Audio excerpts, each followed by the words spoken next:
Hey guys, welcome back. So today we're working on this PowerMate generator. This one was given to me by Jason as a parts machine. He actually picked it up for free because although the engine runs, it doesn't make power. So more often than not, when these stop making power, it is a terminal problem. So likely this is a parts machine, but of course, I don't want to tear it apart until I know exactly what the problem is. So I'm thinking, let's just validate the diagnosis real quick. We'll plug in a light, start the engine, make sure we have a good engine, and that, in fact, we are not making power. And if that's the case, we'll dig in, see if we can't find what the issue is, and potentially get this making power again. So let me get you set up a little bit better and get going on this. Let's just check the oil real quick before trying to start it. Make sure we have some. And we do. It's actually overfilled a bit. Oil's a little dark. So we will change the oil, assuming that this engine sounds good, which I have no reason to believe it won't. It looks like this machine was taken care of. It's very clean, definitely stored indoors. And according to the sticker here, this is only 10 years old. All right, let's give this a try. The ignition's already on. We'll turn the fuel valve on. And I've got a light plugged into one of the legs and turned on, as well as the multimeter on a different leg. So we'll try starting the engine. I want to see if there's output on either leg. And you also want to listen to the engine, because if there is a short in the stator, the engine will go under load. If that happens, you want to shut it down right away, because if you leave it running, it'll be followed by smoke and potentially a fire. All right, choke's already on.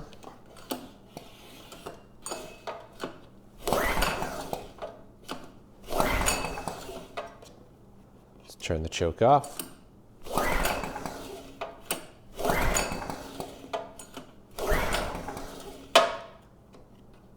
And choke's back on.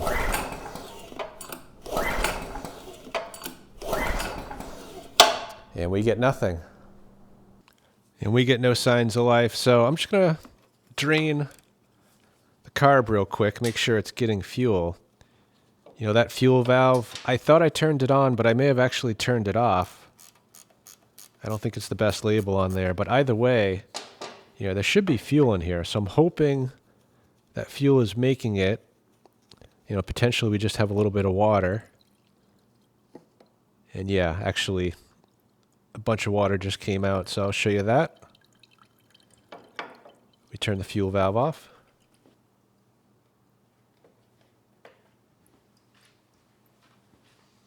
All right, fuel valve is now off, and it was backwards. I actually turned it off when I tried to start it.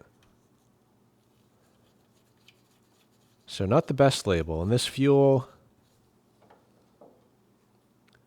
not in great shape. Ton of water. So like that, this would have had no chance of running. So we'll try it again.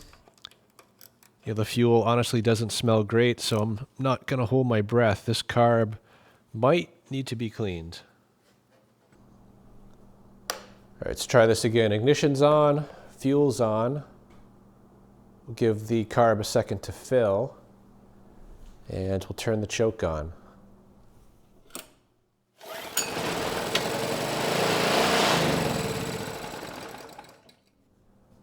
And it shut down. Let's try this again.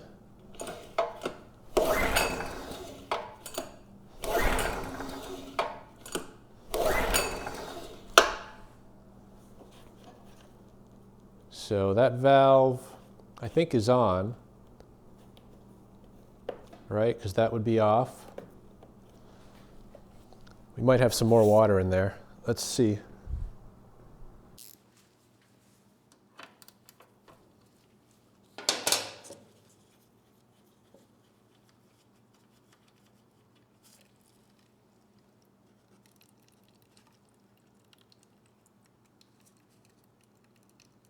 Yeah, a little bit more water came out.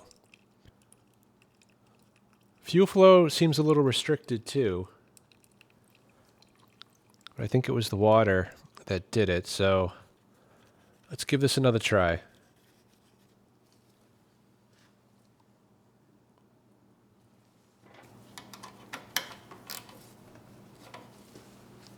All right, let's try this again.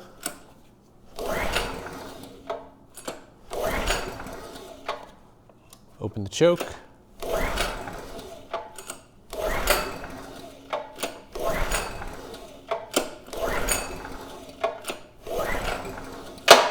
Still nothing. Spark plug boot. It's not on that plug very well. So I'm thinking that was the issue. For a machine that supposedly runs but doesn't make power, we're kind of striking out so far on the running. You know, it did pop for a second, but not really long enough to validate anything. So, you know, we do have carb issues. There is, for sure, some water in the tank. But I don't think that's the issue now, because after it started, it shut down very suddenly. So I was thinking potentially the oil sensor or maybe something wrong with spark. So I went to make sure this boot was plugged into the plug, and it was quite loose, and I couldn't really get it to kind of snap in place. So I pulled it off and took a closer look, and what I see is that some of the internals of that boot stayed behind on the plug.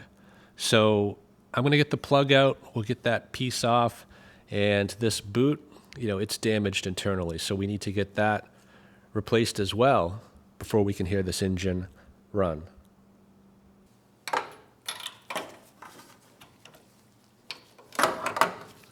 Plug was on there pretty loose.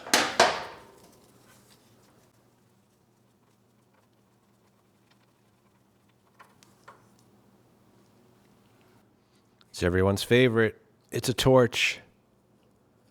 Looks like it's gapped right though, and I'm sure it'll fire if it's just connected to the coil properly. So I do have extra coils. They are for larger Honda clones, but I'm pretty sure the boot will swap over. So let me take a look at what I have. I'm going to steal the boot from this coil here. I believe this coil is good. It is from a larger Honda clone though. But the boot physically is the same size. So if we just peel that seal back, this should just unscrew from the wire.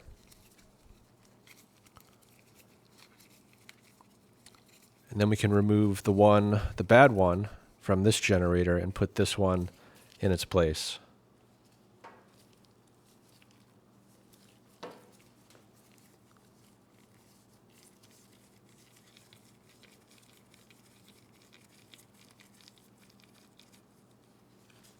Just going to cut this back a little bit so we have some fresh wire. And then this literally just screws on. There is a screw right in the center there. So you want to turn it in until it stops turning.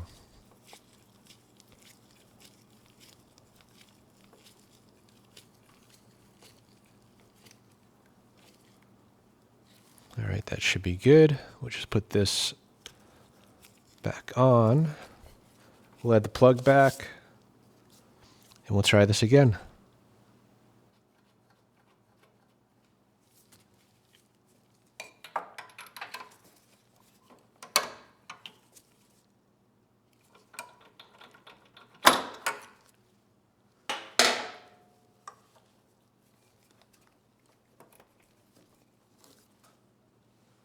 And it looks like the breather is disconnected as well, so we'll add that back.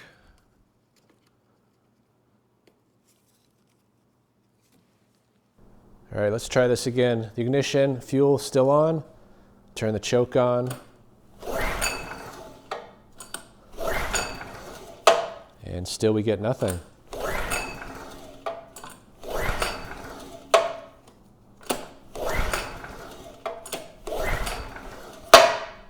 All right, let's try a bit of starting fluid.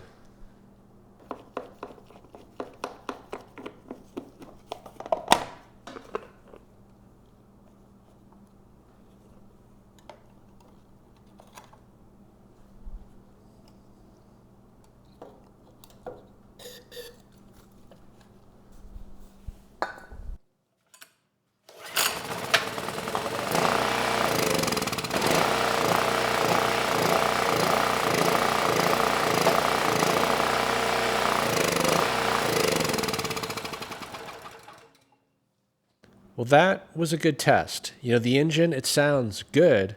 Of course, the fuel system's a mess, so we are going to have to go through that. But that's not the main focus here. I want to figure out if we have a viable machine. And from what I've seen on the engine side, it is. We just need to clean things up. But on the power side, we definitely have issues there. That light did not turn on.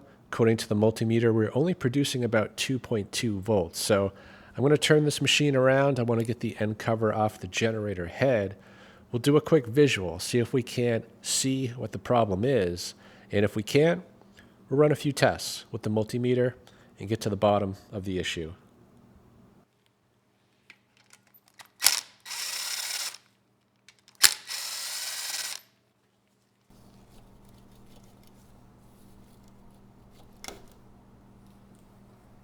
Yeah, so far so good. I don't see anything obvious.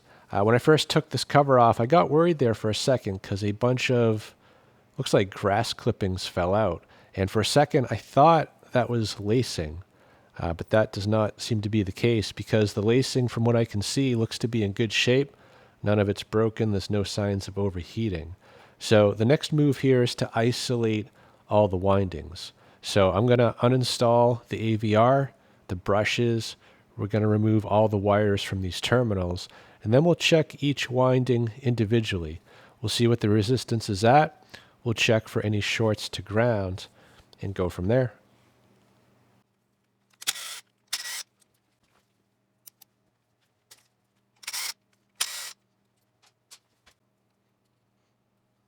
There we go. Brushes appear to be in good shape. AVR. No obvious signs, although this capacitor does look a little suspicious. And then we have a red wire from the AVR connected right there and a black one right there. So we'll have to disconnect those to get the AVR fully out.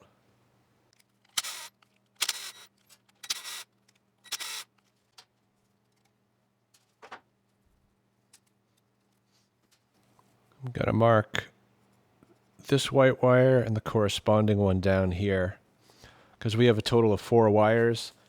And usually it doesn't matter where they go back, but it's better to be safe than sorry.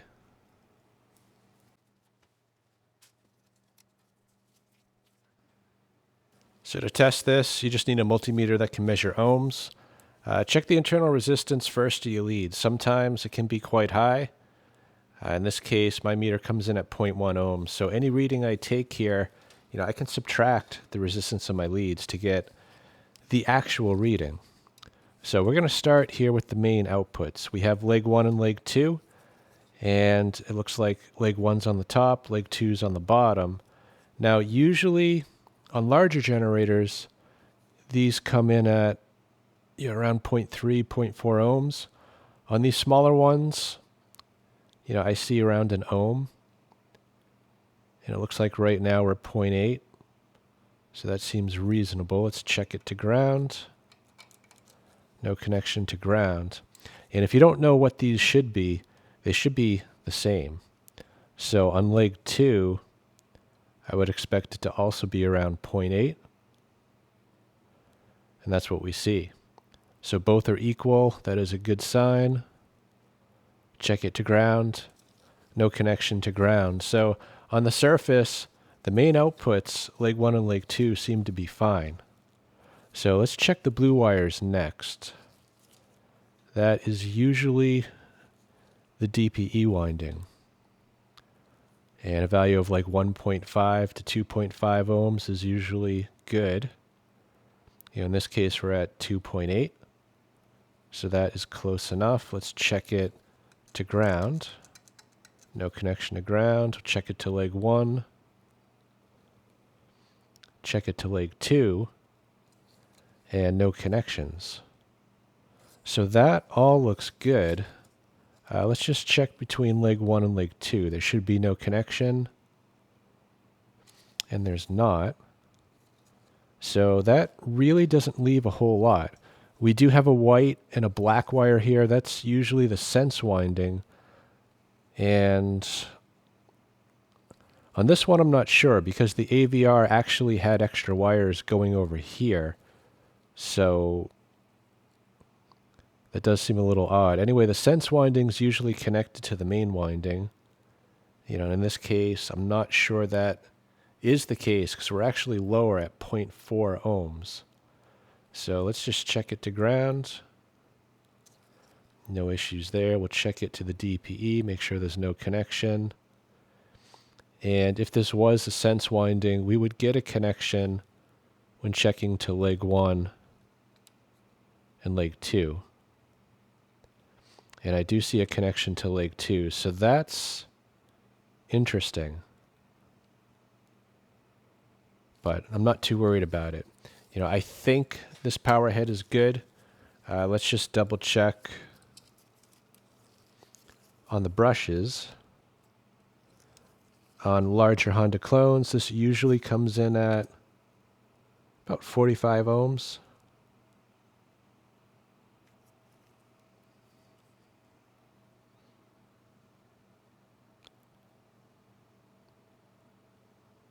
And it's hard to get a good reading. The slip rings are dirty, but I am seeing glimpses of 45 ohms. So, yeah, the rotor's good. This power head seems to be good. So that is good news. So likely we are dealing with an AVR problem.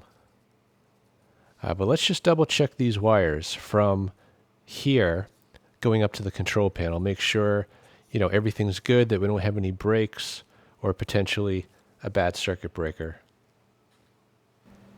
All right, let's just double check leg 1. Make sure it's making it to the front here. So we'll probe into one of the plugs. We get a connection, 1.4 ohms. We'll check the other leg and do the same test, except this time on the other outlet. And we get a better connection of 0.6, 0.4. So both leg 1 and leg 2, they are making it to the control panel. We'll check neutral as well. Shouldn't matter which neutral. They are likely all tied together in the control panel. So we will probe right here. And we do have a connection. Then we'll move it to the other plug and just make sure we see the same. And we do. So the wiring between the control panel and the stator seems to be good. And all the tests we did here on the generator head also say that it's good. So I'm thinking we need to try a new AVR. So, you know, there's a few things we could do here. I actually don't have a replacement AVR, at least not the exact one. You know, I do have one from a Predator that is the same form factor, but there are differences. The biggest one being this connector right here. You know, as we saw, there were actually 4 wires coming out of the stator, and this AVR actually only uses 2 of those 4. You know, that's the DPE winding. That's what powers the AVR. And then these 2 wires are actually connected to the 240 out, and that's what monitors the output and adjusts the voltage going to the rotor. Now, the Predator one actually does populate all 4 wires. You know, we have the same DPE winding. On this one, they are 2 yellow wires. You know, and here it's 2 blue. And we also have these 2 wires on the bottom, which are the sense.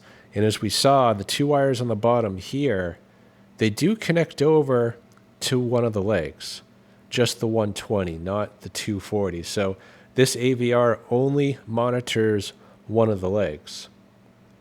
But I think that'll be fine, at least to test with. So I'm going to plug this in. We'll get everything reconnected, and we'll try to start it. See what happens. You know, there is another possibility here. You know, maybe this was making power. If you look at the shrink tubing, you know, maybe not so much on that one, but if I pull like one of these others out of here,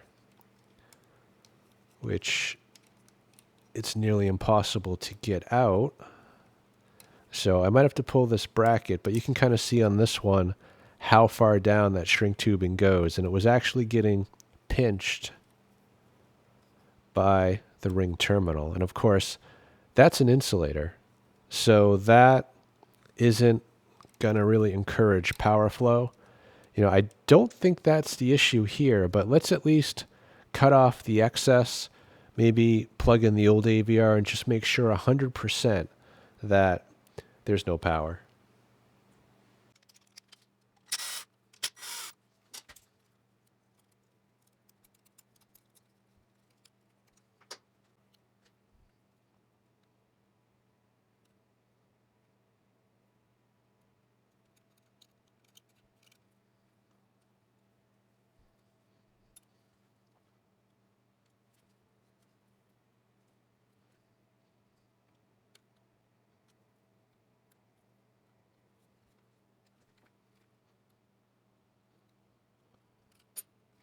Okay, we've got all these cleaned up. So I'm going to reconnect everything. I'm going to try the old AVR, give it one last shot.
Get everything connected back the way that it was.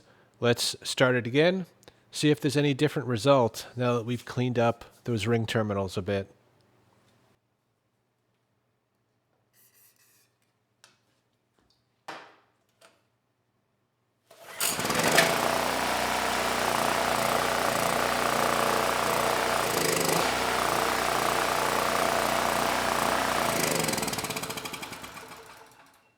Well, we're making progress. You know, this time the engine at least stayed running without starting fluid, but we're still not making power. So I'm going to pull out the AVR that's in there.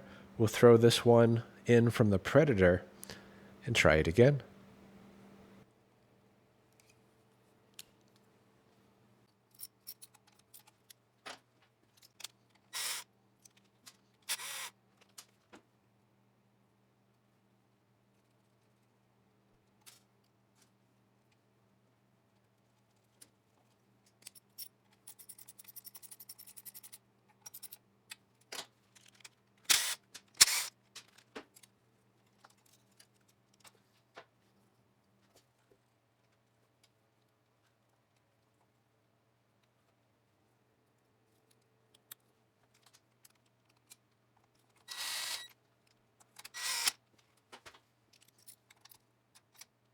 All right, let's try that out. So what do you think? Is this AVR going to work? It's actually unproven. It came from a Predator that wasn't making power because it had a bad rotor. And this part, it's not quite the right part. But let's see what we get.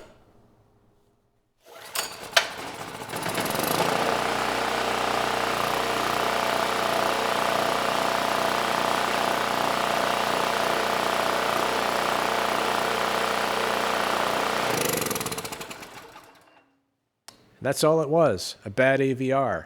You know, this time with the Predator AVR, the power came on right away.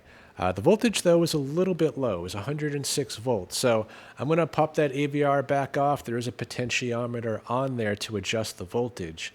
Usually, if you turn it clockwise, it'll bring the voltage up. So I'm going to turn it 2 turns. We'll restart it and see what that gets us.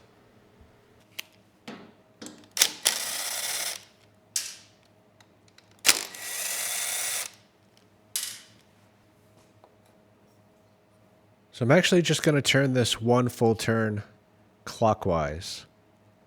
Most AVRs, that will bring it up 2 volts. But sometimes it'll bring it up quite a bit because the wiper in there gets a little bit dirty. And just moving it and setting it right back to where it was, sometimes can restore the voltage completely. So right now we're 1 full turn. Let's get it started and see what that gives us for voltage.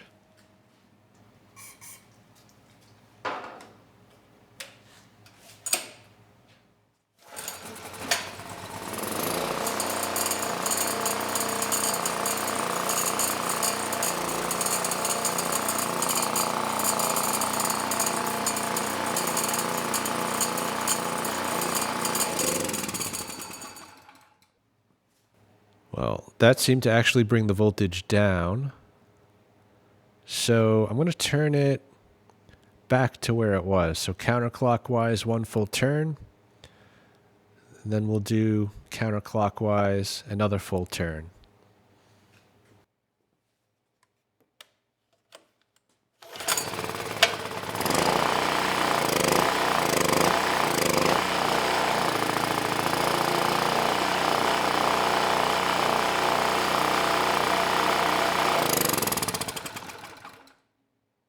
So turning it counterclockwise, a full turn, seemed to bring us up about 2 volts. So I just turned it 2 more times counterclockwise, and if my math is correct, we should be closer to 110 volts. So let's just validate that.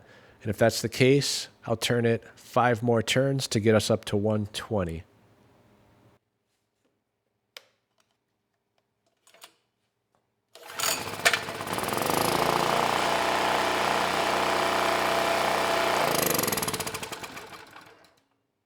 Okay, good. That brought us up to 110.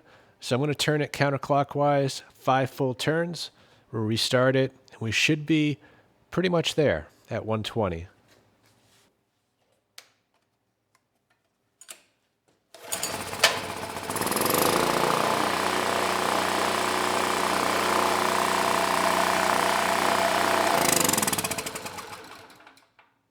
Well, I think that did it because we are now at 121 volts. So the Predator AVR, it's actually doing a really good job controlling the voltage on this generator. So I think I'm going to leave good enough alone and just get this permanently installed and get the power closed up. And then we can turn our attention to the fuel system. Before I do that, though, I'm going to get the oil changed while it's hot.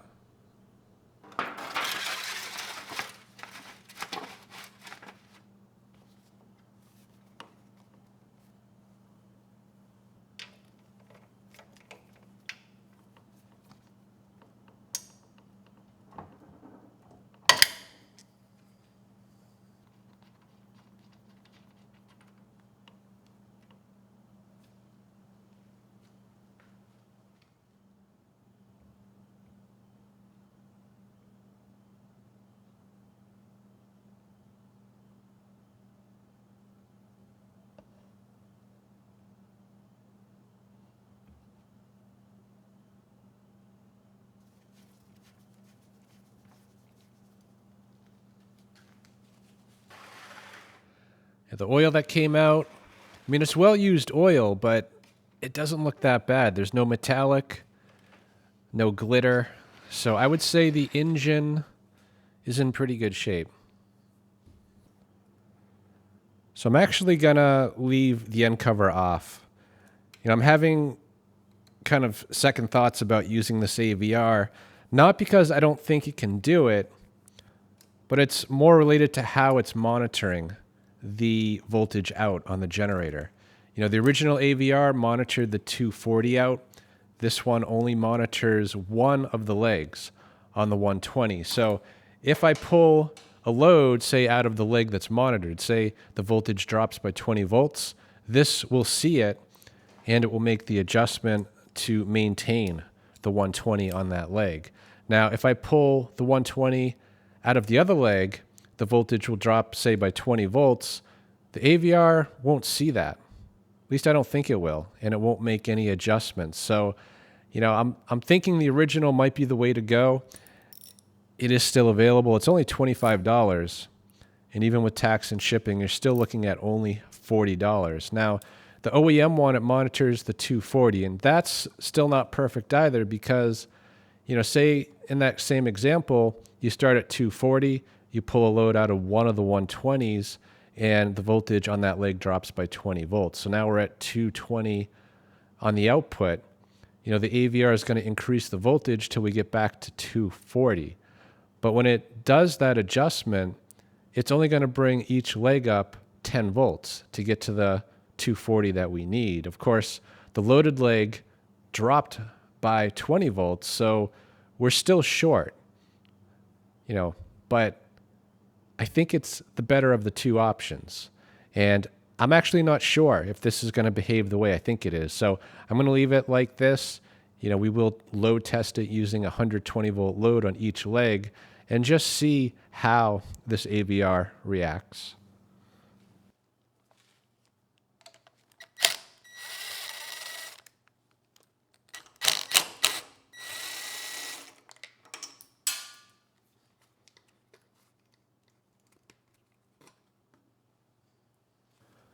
Let's make sure that fuel valve is off. And we just have the rusty fuel clamp to remove. And we should be free.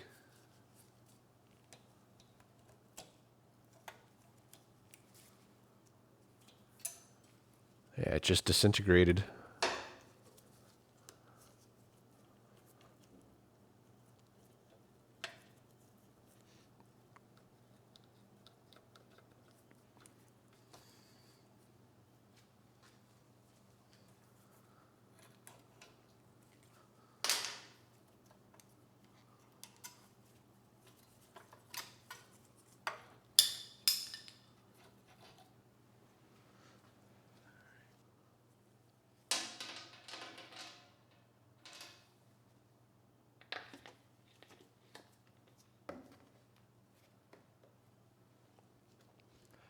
Now, usually I try to clean this old fuel up and reuse it. This stuff, though, not going to try. Not only does it look bad, but it smells bad. So this fuel definitely needs to go to hazardous waste collection.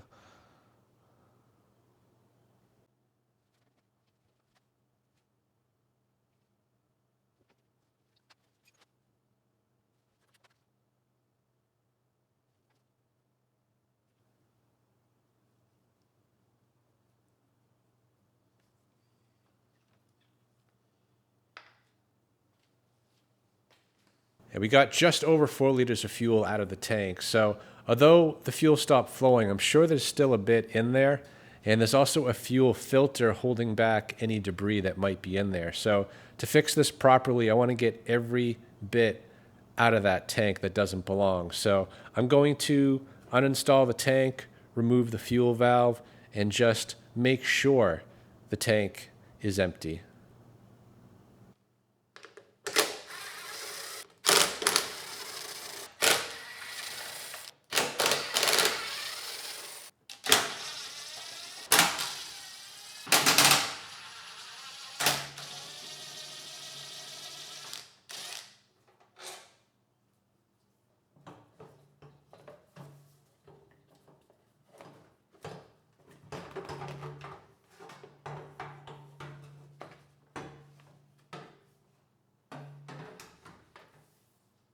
Yeah, we're not quite free. There's actually a zip tie holding onto this tube down near where the carburetor was.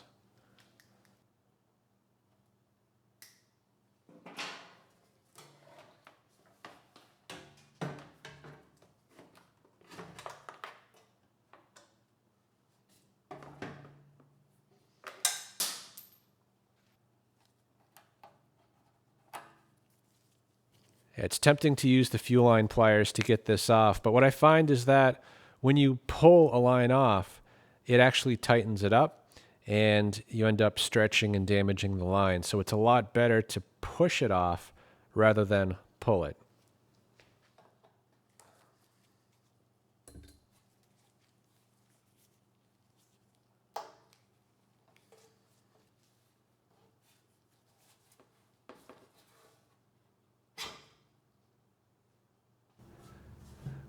Yeah, it looks like we got most of it. So I'm just going to spend a second, probably just mop up what's left, and you can see some drops of water kind of running by it too. So we want to make sure we get all of that out before putting this back on. So I'm just going to prop it up just a bit to send the fuel all to one side, and then we'll prop it a little bit the other way so that the fuel runs to just one corner. That way you only have to focus in on that one corner, because that's where everything's going to puddle. And once that's dry, we should be good.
All right, let's have a look inside this carb. Now, we know there was water in there, so there could be rust. But I know the carb isn't a complete mess because it does kind of run the engine. And looks like we do have even more water in there. And you can see from this bolt, there is some rust and corrosion on it. So likely the bowl is going to have to be cleaned up.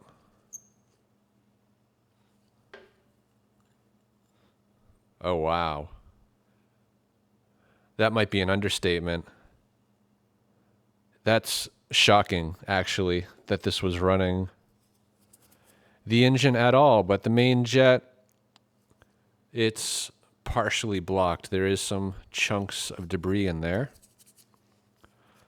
So I might swap the bowl out. I'm pretty sure I have extra bowls on carbs that don't run as well as this.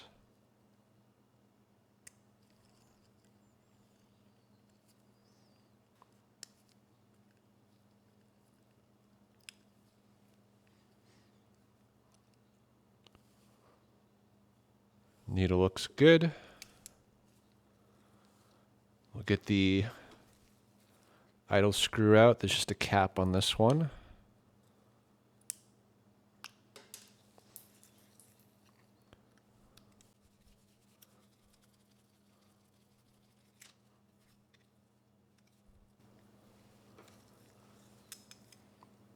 And let's see if that main jet will come out.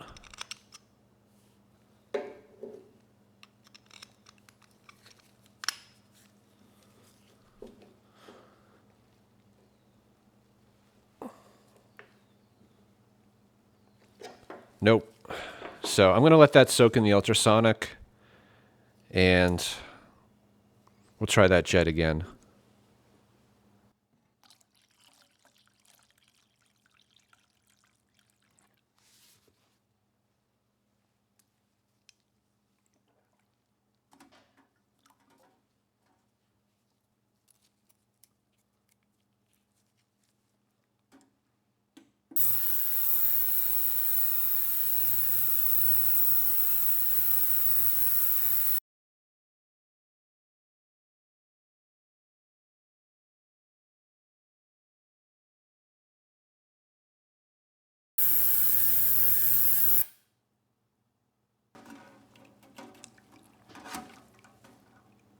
It's getting there. Let's try that main jet again.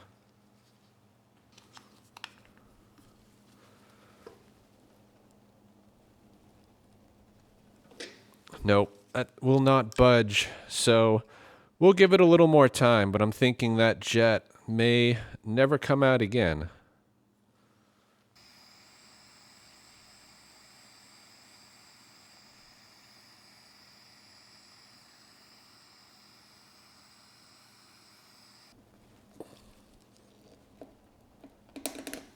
Nope, just stripped it. Carb cleaned up really well, but I couldn't get that main jet out. You know, we tried some carb spray, that didn't do it. After soaking it in the ultrasonic, still wouldn't come out. So I tried applying some heat, still no joy, and finally tried the impact, and nothing would get that to budge. You know, in fact, we're starting to break that brass up. So that main jet, I think it is a permanent fixture. That said, though, it is clear, and as long as the emulsion tube is clear as well, you know, I think this carb is going to run pretty well.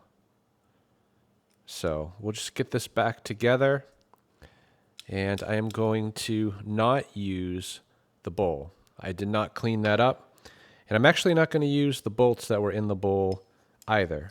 You know, I have this extra carb. This was actually pulled off a machine because it wasn't running it very well, but the bowl and the bolts are basically in new condition. So we're going to put this bowl onto that carb, and it should essentially be like a new carb. At least that's my hope. So we'll get this bolted back on the machine. We'll try it real quick and just make sure that it can run the engine well.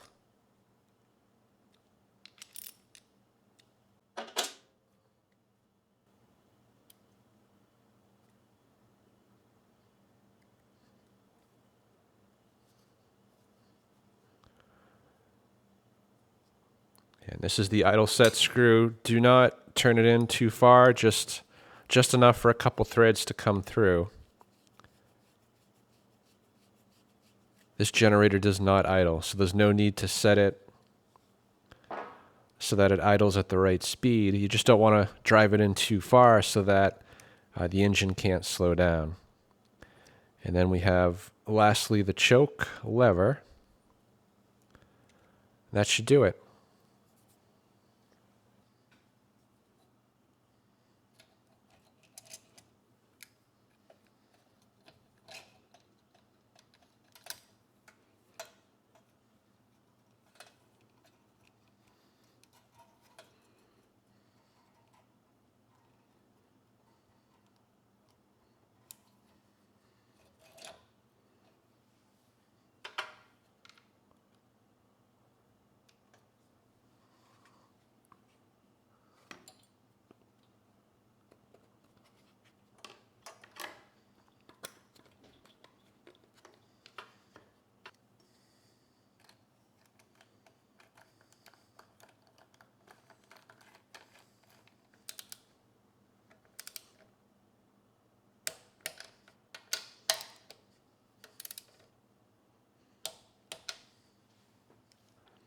Yeah, this is the air filter that was on the machine.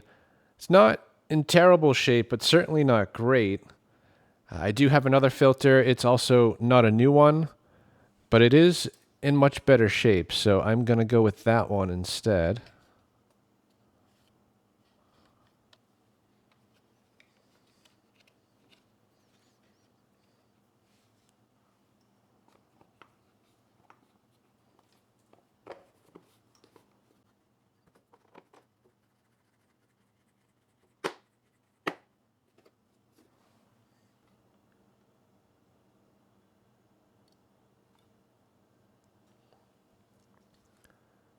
All right, let's try it out.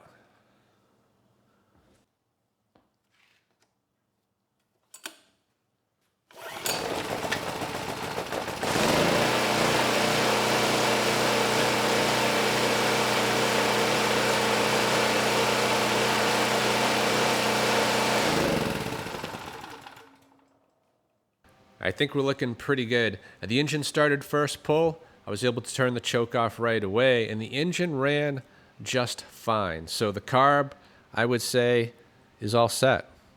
Anyway, we're at the point where I think we can get this tank reinstalled.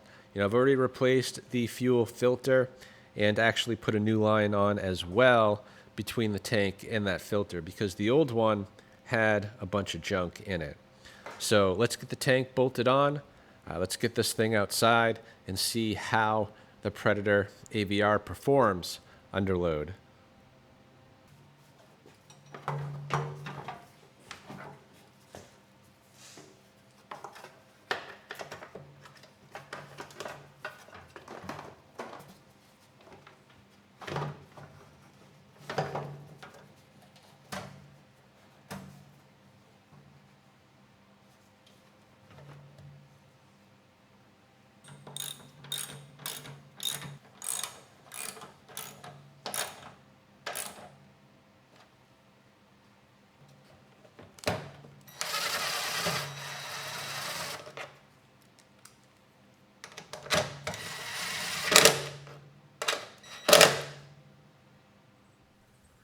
Well, it's been just over 6 weeks, and unfortunately, I have not received the OEM AVR.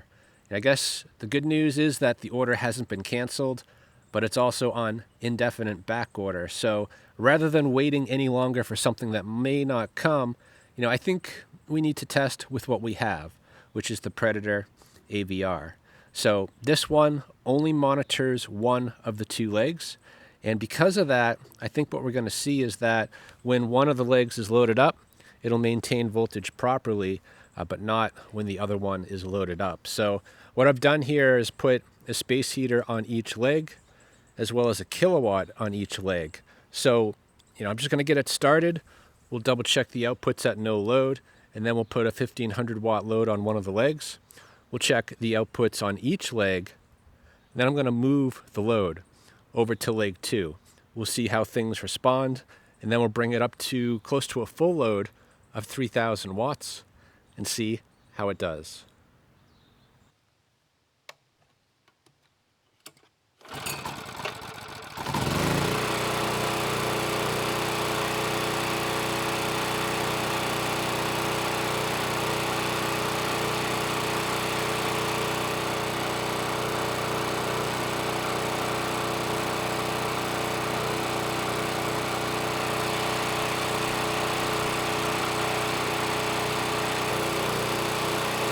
Without a load, we're starting at about 6.4% THD.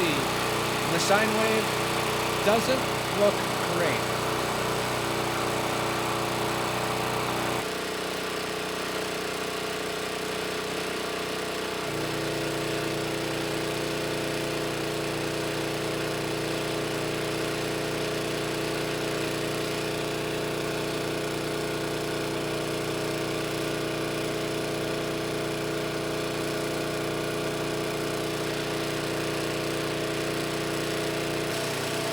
At about a half load, THD jumped up quite a bit to 23%. And the sine wave smoothed out a bit, but I wouldn't say it looks good.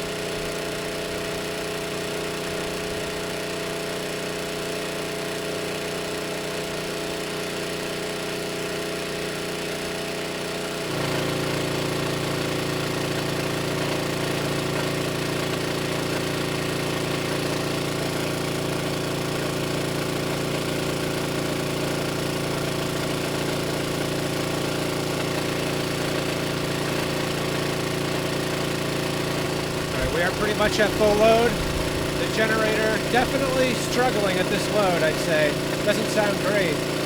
Anyway, the THD, it came up a little bit to 27.3, and the sine wave doesn't look great.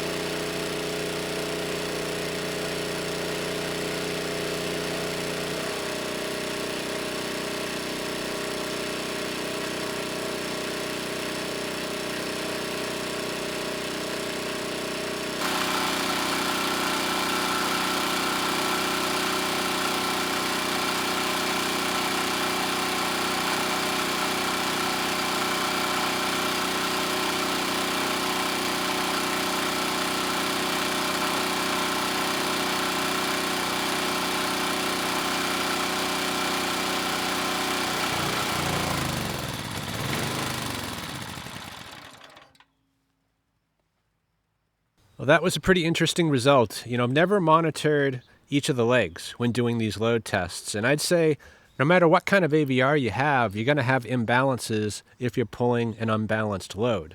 The way the AVR works, whether it's monitoring the 120 or the 240, it can only increase the field to the rotor, and that affects both legs. You can't individually adjust them. So regardless, there's going to be error on the AVR, and in this case, we just saw that. The kilowatt on the left pretty much stayed at around 120 to 119 volts, regardless of what was going on here. But the one on the right, that one did fluctuate, and that's because the AVR isn't monitoring this leg at all. So when we put a load on the leg that the AVR was monitoring, it upped the field voltage to keep the voltage steady at about 120 volts on leg 1, but leg 2 went up by 10 volts. And then we moved the load over, and what we saw is, again, leg 1 stayed at about 119 volts, and leg 2 actually dropped by 10 volts, close to 110 volts. Then I put a balanced load on the 2, and both kilowatts agreed at about 119 volts. So, that is something to keep in mind. If you're only pulling 240 volts, you don't have to worry about balancing the load. But with the 120 volt option, you're actually center tapping the 240 output. And if you don't take the load off equally, then you're going to have voltage imbalances as well. And that's what we just saw. So, I'm going to have to go back and look, but I seem to remember on the Predator that this AVR came from, I think it actually said to plug devices in to the top left first and then the top right. And I'm guessing that's based on how this AVR is designed. You probably want to load up the one that the AVR is monitoring and then balance to the other leg. Anyway, this machine, I think we got pretty lucky on. Usually when they stop making power, it's something that I can't fix. But sometimes we get lucky. It's a bad set of brushes or a bad AVR. And in this case, it just needed a new AVR. And now we're back up to 100%. So I hope this video helps someone. Thanks for watching.